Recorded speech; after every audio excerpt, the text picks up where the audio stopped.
Hiapo nei. New Zealand Minister for Veterans and Associate Minister of Defence Chris Penk arrived in Niue for Anzac Day commemorations. From fine arts to weaving, carving and more, the Niue Arts Festival kicked off with the best of Niuean artistry on display.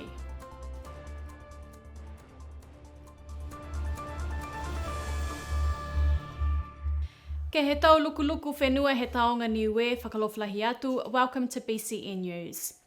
Last week, Niue's community came together to honour the 150 Niuean soldiers who served in World War I's New Zealand Expeditionary Force. The New Zealand's Minister of Veterans, Chris Penk, attended the commemoration, acknowledging Niue's contribution to the war effort. His visit comes as New Zealand ramps up its Pacific security and defence amid rising regional tensions. During his visit, Penk held talks with Niue's Prime Minister Dalton Tangelangi. Just listening actually really respectfully to the people of Niue and hearing what the priorities are for them and how New Zealand can continue to engage in that partnership that we've enjoyed for 50 years now. The New Zealand government recently announced a $9 billion boost to its defence budget, which Penk said will enhance its naval presence in the Pacific. In the next 4 years we'll be making a number of acquisitions and some of those will be directly relevant and helpful for the Pacific in terms of maritime patrol ability, maritime helicopters. The naval fleet will increase and that will allow us to really be present and available in the event of natural disasters, particularly in this part of the world. BCN News also had a chance to speak with Sarah Coley-McClifford, a Niuean Royal New Zealand Navy officer with ties to the villages of Alofi, Tuapa and Mutalau.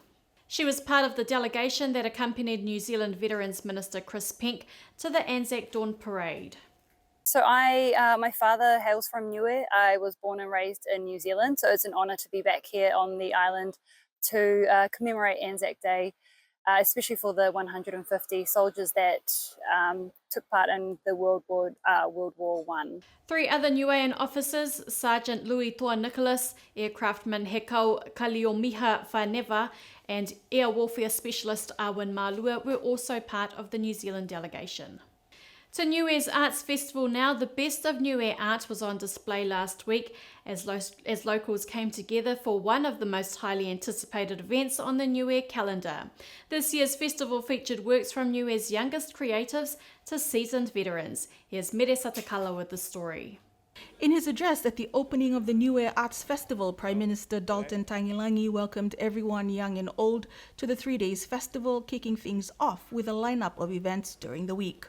Thank you for being here. It certainly has been a busy couple of years for us here after COVID. But we can see the numbers is back, and that's due to you people, and also my own people here, that they are the ones been holding the fort. As I always said to visitors, what you see here is what you get. Enjoy yourselves. As you can see already, these are some of the traditional cultures, whether it's from weaving, or whatever it is, but more so the young talents of tomorrow in front of us. Social Services Minister Honourable Sonia Talangi in her address said it was a celebration of our unique talents as Niueans. And this is the inspiration for our children, to see that the things that they are able to create in Niue are things that are valued around the world. Ladies and gentlemen, we are so hard on ourselves. And even when I think back to our Constitution celebrations in October last year, I still feel how tired I am. And that is why we streamlined this festival to focus specifically on visual arts. And what a variety that we have before us. From costumes to paintings on canvases or hiapo, to crafts and to weavings that are an inspiration to all. Beautiful works of art lined the foyer as people admired artwork from artists like John Pule as well as the students. The Fisi Motu band, made up of Niue primary school students, serenaded the crowd with their ukulele skills and songs. Music teacher Jackson Hekasi could not be more proud of his students. The kids did very well. So the practice and the hard work we put into the time, they did very well, because there were some new players. So what you like, I'm very excited. 3 ukuleles were also auctioned, with proceeds going to the Niue Primary School musical program. Prizes were also given out to students who were part of the ukulele workshop and artwork in the Open Age, Youth and People's Choice Award category. Mersatakala, BCN News. Niue and Hiapo was also given a spotlight at this year's art festival, with seasoned Niuean artist John Pule leading a workshop for local creatives to craft their own Hiapo-inspired art pieces. The resulting pieces were showcased in a special exhibition at Taonga Niue. Our Year 12 reporter Gianni Chapman from Niue High School was there and filed this story. Here's her first report for BCN News. Filling in the space with intricate stories. It's a timeline of progression. So it starts off in where I was born in New Zealand, down in Auckland. So that's the bottom part here. The middle part shows Niue, so I've eventually ended up in. Artists here putting their life journeys on canvas. It's kind of about my life, like coming from NZ to Niue. Using Hiapo as their foundation. Niue Hiapo was a remarkable art form that was very active in the 19th century, but by the 1900s they kind of slowed down in a really big way. For renowned Niuean artist John Pule, the art form has been the foundation of his life's work. This workshop is to try and look at Hiapo as a foundation for telling our stories. And so what you see here are these young artists here and some older people, using the look and the architecture of the Hiapo to enable them to tell the stories that they want to tell. The 8 artists in this year's workshop have created these masterpieces in just 3 days, putting their own unique twist on ancient designs. So you can see all of our traditional motifs, so becoming the binary, and that's an ethnic cable for our RJ45 connector. Just getting an insight of what our ancestors did back in their days and how they showed their story through the Hiapo pieces. Their works were displayed in a special exhibition at Taonga Niue for the Niue Arts Festival. If you look at one piece here, you can't tell whether it was made by a 14-year-old or a 40-year-old until you see the person. And then you realise that, that there's really no barrier, no difference. Within the first hour of opening, these unique paintings have already found their buyers. For instance, this unique one over here that has just been purchased by a local collector. I believe that this art exhibition is absolutely exquisite. It's amazing being able to see the different talents of Niue. Yeah, I have a couple of favourites, but I won't tell you which ones they are. While Hiapo remains Niue's most recognisable art forms, artist John Pule says its current state is poor. It's not encouraged, and Hiapo is one of the most remarkable art forms in the Pacific. With more encouragement for youth uptake in the arts, he hopes the future of Niuean arts will be positive. From poor to positive. PP. So that Niuean stories will continue to be preserved in our precious art form. Gianni Chapman, BCN News. It's one of Niue's most cherished art forms. Niue's Council of Women came together to showcase their weaving and handicrafts at Makini Hall as part of the Niue Art Festival, with elders highlighting the importance of preserving the skill for future generations. A timeless tradition passed down for generations. From our tupunas, they pass it to us. And we want to keep on all those talents as we go on. In Alofi, this women's weaving group is keeping the Niuean art of lalanga or weaving alive.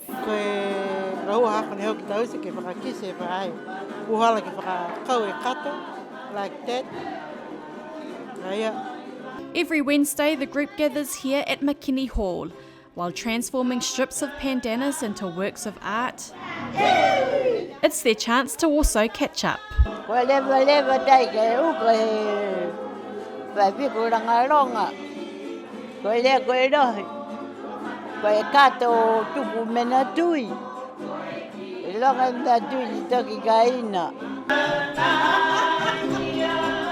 They've only had a few months to prepare for this year's art festival. 2 months past, it's rainy because the making pandanus is not good enough at our rainy time. But at the opening of their weaving showcase, there was no shortage of their stunning creations. Koe ke mahuinga ni ka ke au ke sala mo au whalua tupe ke langu matai e ke au me haka mga whawa. Mahuinga lahi to kola lau whapia ke he whiwhine niue ke aia nei ilo ke la langa. While Lalanga has evolved to become a vital source of income for Niue's elders, for most here it remains a deeply ingrained way of life. Longa to mena ka mua me tunga to kato pakawha, potu, sia. Longa to whangakat ke ka mua me ke tau lau whae. Sele kai mo ia ke tau tulis. Traditionally, girls learned from a young age, but these weavers fear that the art form is slowly being lost among the younger generation. The Niue generation from now on, they're not keen. They're not keen of doing weaving. And how are they going to know? And how are we going to pass it to them? But they didn't join. From hats to handbags, jewellery and quilts, this really is the Gucci of Niue. Ke tunga ke kau whakalataha ke tau whiwhine motu. Ke mai ke inga sia me tuwhatuwhi tau kuloto tau whiwhine. Maka kai whalu, ai loa whalu ke la langa sia wai mia ke la matahi to whaani ilo ke la langa lau wha. As busy fingers weave on, matua tupuna whiwhine here hope they won't be the last of their kind. Moana Makapilu Lee, BCN News. Alofi Township was also abuzz as the Niue Whisikanai flower and woodcarving exhibition got underway. Meresa Takala was there and filed this report. The Niue Tourism Centre was a hype of activities as our local women gathered to be part of the Whisikanai flower exhibition yesterday morning, kicking things off for day 2 of the Niue Arts Festival in Alofi. With about 27 entries, beautiful arrangements of flowers were on display for the public to view. Minister Sonia Talangi has been happy with how things have been so far, especially with the support from the community. Oh, it's been wonderful, and the support from the community, both the artists as well as the public, has been phenomenal. Thank you everyone that's participated in this event, and how stunning to see the different creations from our wonderful woman. It truly is a blessing to have everyone come together. Meanwhile, the wood carving exhibition at the Niue Market was also a hype of activities as people turned up to support the Matakau Talatalai Niue group. President Spido Hetutu said about 5 wood covers have their creative woodwork on display, including students as well. We will participate be part of the festival this year. So now we have 3-4 covers, wood covers, out of the 20 plus. We used to have some females as well. Minister Talangi spoke on the unique talents of woodcarvers on the island. I'm so grateful for the talents that you all have and that you display and you represent for our country. For the tourists that come and want to take a piece of Niue, and for our children to see the beauty that can come from the woods, from our natural resources, if they pay attention to them and find the love for them that you have found. Meresa Takala, BCN News. This year's art festival also included the launch of Tales of Niue Nukututaha, a new bilingual book featuring Niuean stories and history. Author Zora Feilo says the book was her reinterpretation of Niuean myths and legends, offering a unique perspective on the island's rich cultural heritage. And it's just the 12 tales that I've just written, made up, and it's about Niue stories. About the people of the island, the nation, and the imagination. It's about the seas, land, sky, people, the adventures, different themes, the ocean, and it's just adventure tales about different people. Crowds gathered at Tahiono Gallery in Alofi for the book launch as part of Niue Arts Festival. The book is available for purchase at the gallery. Adding a touch of colour to the Hainan airport last Thursday were members of the Niue Tolomaki Aoloa Association, with kids and parents spending the day painting over the car park rock pillars. Event coordinator Mele Talamahina said the event was a fun day for Niue's children, aimed to raise awareness for autism. Today is mainly for autistic kids, and this is their day. We're celebrating the Autistic Month with the children. So the idea was to paint whatever they want to paint, and they're enjoying it. It's a fun day for them. So fun day is with a paintbrush, and adopt the rock with a paintbrush. So they're doing their best to make it look nice and colourful. The mural was also their contribution to the Niue Arts Festival. Year 5 and 6 students of Niue Primary School had a unique cultural experience with a Chinese language session led by local Chinese resident Mr. Lee on Tuesday. It marks the first time the class has commemorated Chinese Language Day, celebrated on April 20th. The students learned basic Chinese phrases like hello, thank you, and goodbye. I encourage you, like Mr. Lee said, learn a different language, and it's always good to have that extra language for you to learn and learn about another person's culture and identity as well. So I wish you all the best. I hope that some of you do make it to China when you grow up. It's a really huge and beautiful country. Class teacher Jessica Pavihi thanked Mr. Lee for the initiative aimed to promote multilingualism. A familiar face to many in Niue, German scientist Sebastian Hopke has been researching the island's caves since 2019. Mere Satakala caught up with the research fellow of the University of Waikato to hear about his ongoing research. Passionate about the coral reefs and climate, Dr. Sebastian Hopke's work has brought him to the other side of the world here in Niue. I first started to study the environment in Northern Australia at James Cook University, where I studied the ocean and coral reefs and climate. And after that I moved back closer to home in northern Germany to Bremen, where I continued to study ocean sciences.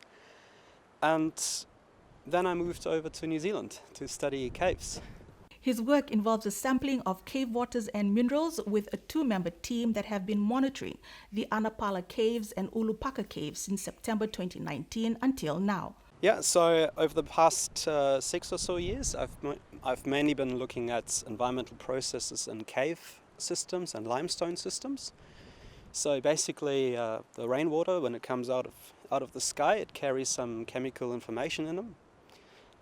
And so we can look at the water chemistry, the natural water chemistry, to look at where the water comes from, to look at larger scale climate patterns. And also when the water hits the ground and travels through the soil and through the bedrock and into caves, it actually carries and picks up a whole lot of chemical information on the environmental processes that happen above the cave and in the wider region. So what we do is we basically look into caves and we study the weather inside the cave by setting up weather stations underground, and we also collect the drip water that comes from the ceiling, and we measure the flow rate of that water. Hopke says Niue has been chosen for the research as it is at the heart of major climate processes. The research is focused on helping us understand how the caves are formed, how water travels, and if there has been major damages in the past. And because they grow basically drop by drop, we can then find out their age, and we can look at climate change over hundreds or even thousands of years and understand what large-scale processes affect Niue and South Pacific climate. The best part about his work is traveling to places like Niue and being passionate about the ocean and science. He is expected to be back on the island later in the year. Pua House dominated the Niue High School Athletic Games, taking the top spot for the year. Langakali secured second place, followed by Moea in third and Kieto in fourth. Highlights included Langakali's first place win in the marching event. The theme for this year's games was woven together in unity and purpose. The event was attended by Prime Minister Dalton Tangelangi and Minister for Sport Sonia Talangi, who wished the students well. Parents and families turned out in force to cheer on the students in track and field events. That's our show for tonight. You can stay updated with the latest news on Niue by following us on our Facebook and Instagram page or visiting our website tvniue.com. A special whakalofa atu to our viewers from across the region and to our partners at Pacifica TV. I'm Moana Makapelu Lee, monuina e pō.